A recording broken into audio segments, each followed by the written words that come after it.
சாதாரணமா சந்திக்கிற சில பேர் ரொம்ப பெரிய மெசேஜ் கொடுத்துட்டு போயிருவாங்கன்னு நாம நிறைய பதிவு பண்ணிருக்கோம்.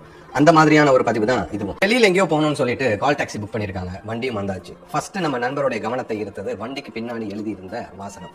நம்ம ஊர்ல எல்லாம் வண்டிக்கு பின்னாடி நிறைய வாசகங்கள் எழுதி இருப்பாங்க இல்லையா, அதுதான் டக் ஆர் ஈகிள் யூ டிசைட், வாத்தா கழுகா நீங்க முடிவு பண்ணுங்க அப்படின்னு இருந்தது. ரொம்ப இன்ட்ரெஸ்டிங்காகவும் இருந்தது. அடுத்து அவருடைய கவனத்தை ஈர்த்தது கிளீனா இருந்த அந்த car.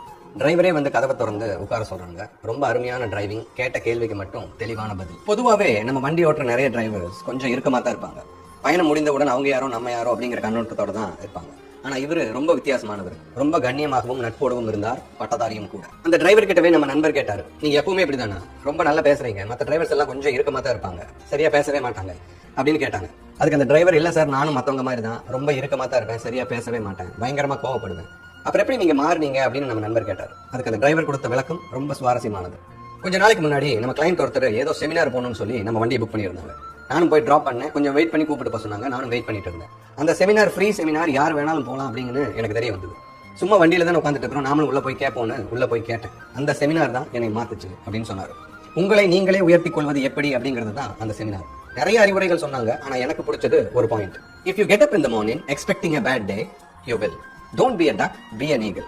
The duck only make noise and complaints, but the eagle soar above the group. காலையில எழுந்திருக்கும் போதே இந்த நாள் சரியா இருக்காது அப்படிங்கிற எதிர்மறை சிந்தனையோட எழுந்தா கண்டிப்பா அந்த நாள் நல்லா இருக்காது. வாத்தா இருக்கணுமா கழுகா இருக்கணுமா நீங்க முடிவு பண்ணுங்க. வாத்து சும்மா கத்தி கூச்சல் போட்டுட்டு தான் நடக்கும். ஆனா கழுகு இந்த கூட்டத்துக்கு மேல பறந்து போயிடும் அப்படிங்கிறது தான் இதனுடைய பொருள். இந்த அறிவுரை தான் என்னை மாத்துச்சு. நானே என்ன சுய பரிசோதனை செய்து கொண்டேன். நான் வாத்து போல் இருப்பதை உணர்ந்தேன். நாம ஏன் கழுகா மாறக்கூடாது அப்படின்னு நினைச்சேன். நானே என்ன மாத்திக்கிட்டேன் அப்படின்னு சொன்னாரு. எல்லா கஸ்டமர்கிட்டையும் அன்போடவும் பணிவோடவும் நடந்துக்கிட்டேன். மன அமைதி மட்டும் இல்ல, என்னுடைய வருமானமும் பெருகுச்சு. இப்ப நம்ம வண்டி ரொம்ப பிஸி.